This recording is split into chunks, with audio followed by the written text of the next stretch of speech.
अगर तुम भी दूसरों की तरह माउस परचेज करते टाइम सिर्फ उसके पोलिंग आवर्स और DPI रेट के ऊपर ज़्यादा फोकस करते हो ना, तो तुम्हें सच बताऊं, तुम काफ़ी सारी चीज़ें मिस आउट कर रहे हो। और वैसे भी पोलिंग रेट और DPI हर्ट्स अगर रियल लाइफ के अंदर इतना ज़्यादा मैटर कर रहा होता तो ये हमारा 1000 हर्ट्स वाला 2000 रुपये का माउस इस 120 हर्ट्स पोलिंग रेट वाले माउस के कंपैरिजन के अंदर महंगा होना चाहिए था। बट इसकी कीमत हमारी 10,000 रुपये है और इसकी कीमत हमारी सिर्फ 2,000 रुपये है। और DPI उसकी तो तुम बात ही मत करो, इसके अंदर हमें 8,000 DPI का सेंसर मिलता है और इसके अंदर हमें पूरे 12,000 DPI का सेंसर मिलता है। तो ये DPI वाली टर्म तो बिल्कुल मार्केटिंग के लिए है, बट तुम्हें तुम्हारे लिए बेस्ट माउस कैसे परचेज करना है और कौन कौन सी गलतियों का ध्यान रखना है, तो इसी टॉपिक के ऊपर आज हम डिटेल के अंदर बात करेंगे। अब हम सबसे पहले शुरुआत करते हैं माउस के सेंसर से। इसके अंदर हमारे पास बेसिकली दो तरह के ऑप्शन होते हैं, एक हमारे ऑप्टिकल सेंसर और एक हमारे लेज़र सेंसर।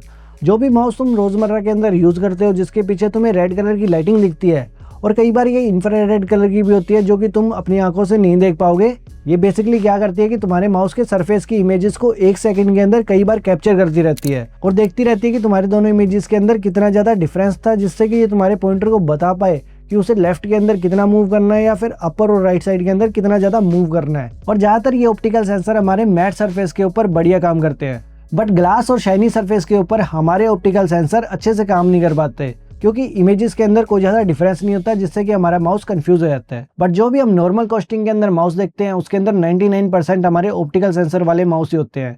अब हम आ जाते हैं हमारे लेज़र सेंसर माउस के ऊपर। इसके अंदर हमें इंफ्रारेड लेज़र डायोड मिलता है जो कि हमारे सरफेस के ऊपर कंटिन्यूसली लाइट की बीम डालता है, जिससे कि ये माउस अपनी पोजीशन को ट्रैक करता है।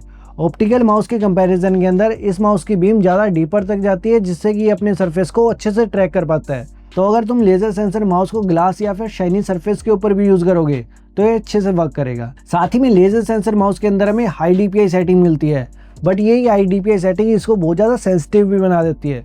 तो अगर तुम तुम्हारे लेज़र माउस को थोड़ा सा भी हिलाओगे तो तुम्हें सेंसिटिविटी नॉर्मल माउस के कंपैरिजन के अंदर ज़्यादा महसूस होगी। और लेज़र सेंसर माउस हमारे ऑप्टिकल माउस के कंपैरिजन के अंदर महंगे होते हैं, और अगर तुम हाई FPS वाली गेमिंग करते हो तो उसके अंदर लेज़र माउस हमारे कहीं ना कहीं प्लस पॉइंट जरूर ऐड करते हैं। अब हम आते हैं तुम्हारे और मेरे फेवरेट टॉपिक DPI के ऊपर। मुझे पता है 99% लोगों को DPI की फुल फॉर्म पहले से पता होगी, बट फ्लेक्स मारने के लिए दोबारा से बता देता हूँ कि भाई डॉट्स पर इंच, यानी कि तुम्हारा माउस किसी भी मूवमेंट के ऊपर कितना ज़्यादा सेंसिटिव होगा। अब तुम्हें DPI के बारे में ज़्यादा डीप में रिसर्च करने की ज़रूरत नहीं है। अगर तुम कैजुअल गेमिंग करते हो तो तुम्हारे लिए 800 DPI मोर देन इनफ है, और अगर हम बात करें प्रो गेमर की तो वो भी अपनी DPI को मैक्स 1600 DPI तक सेट रखते हैं। बट अगर तुम्हें लगता है कि तुम्हें उससे ज़्यादा की DPI चाहिए तो फिर या तो तुम ग्राफिक डिज़ाइनर हो या फिर तुम्हारे पास मल्टीपल मॉनिटर का सेटअप है जिसके अंदर तुम्हें अराउंड 4000 DPI भी मोर देन इनफ रहेगा, ताकि तुम माउस को बिना ज़्यादा हिलाए मल्टीपल स्क्रीन के अंदर काम कर सको। अब हम आते हैं पोलिंग हर्ट्स के ऊपर। सो बेसिकली पोलिंग हर्ट्स तुम्हारे कंप्यूटर को बताता है कि तुम्हारे माउस की पोजीशन 1 सेकंड के अंदर कितनी बार चेंज हुई। फॉर एग्जांपल, अगर तुम्हें इस माउस के अंदर 120 हर्ट्स का पोलिंग हर्ट्स मिलता है तो ये माउस तुम्हारे कंप्यूटर को 1 सेकंड के अंदर 125 टाइम्स बताएगा कि मेरी पोजीशन क्या है। और अगर हम आए इस माउस के ऊपर तो इसके अंदर हमें 1000 हर्ट्स का पोलिंग रेट मिलता है, यानी कि ये तुम्हारे कंप्यूटर को 1 सेकंड के अंदर 1000 टाइम अपनी पोजीशन के बारे में बताएगा। इसी से तुम आइडिया लगा सकते हो कि इस माउस के अंदर हमें 8 ms की लेटेंसी मिलती है और इस माउस के अंदर हमें अराउंड 1 ms की लेटेंसी मिलती है। और मार्केट के अंदर हमारे पास 2000 8000 पोलिंग हर्ट्स तक के भी माउस अवेलेबल है, बट रियल लाइफ के अंदर इतनी ज़्यादा पोलिंग हर्ट्स मैटर ही नहीं करती। अगर तुम गेमिंग भी करते हो तो उसके अंदर तुम्हारा 1000 पोलिंग हर्ट्स वाला माउस मोर देन इनफ है। बट अगर तुम कोई कैजुअल गेमर हो, डे टू डे टास्क करते हो या फिर ऑफिस का भी काम करते हो तो उस कंडीशन के अंदर तुम्हारी 120 hertz polling rate more than enough रहेगा।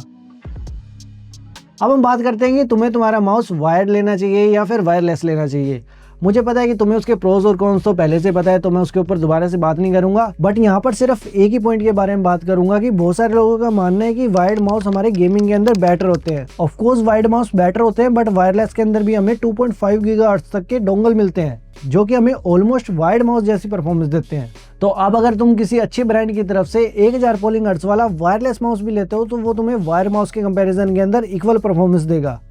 जस्ट मेक श्योर करना कि वो तुम्हारे 2.4 गीगाहर्ट्ज के डोंगल के साथ कनेक्टेड हो।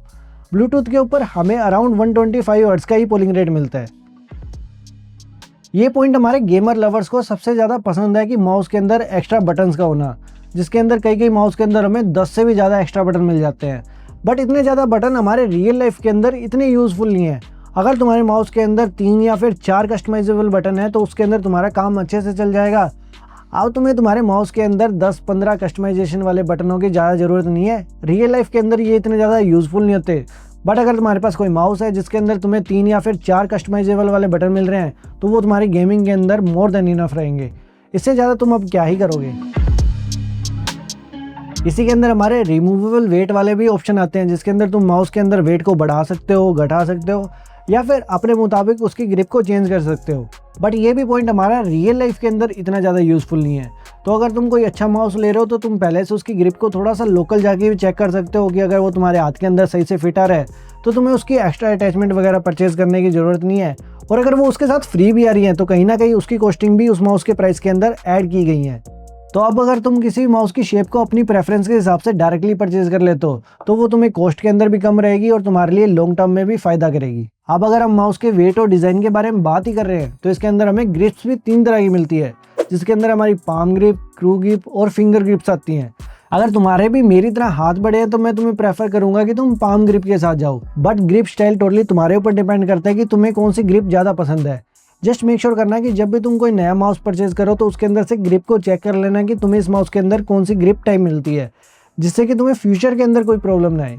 इस वीडियो को पूरा करने से पहले मैं तुमको एक प्रो टिप और दे देता हूँ। अगर तुम कोई भी माउस ले रहे हो जिसके अंदर तुम्हें रिचार्जेबल बैटरी मिल रही है, तो मेक श्योर करना कि उसकी बैटरी लाइफ मिनिमम तुम्हारी 30 डेज हो।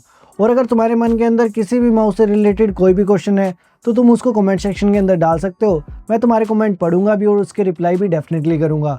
और अगर तुम हमारे चैनल के ऊपर पहली बार आए हो तो हम हमारे चैनल के ऊपर इस तरह के नॉलेजेबल वीडियो लेके आते रहते हैं, तो तुम इस वीडियो को लाइक भी कर सकते हो और हमारे चैनल को सब्सक्राइब भी कर सकते हो। बाकी मिलते हैं अगले वीडियो में, तब तक के लिए गुड बाय, टाटा।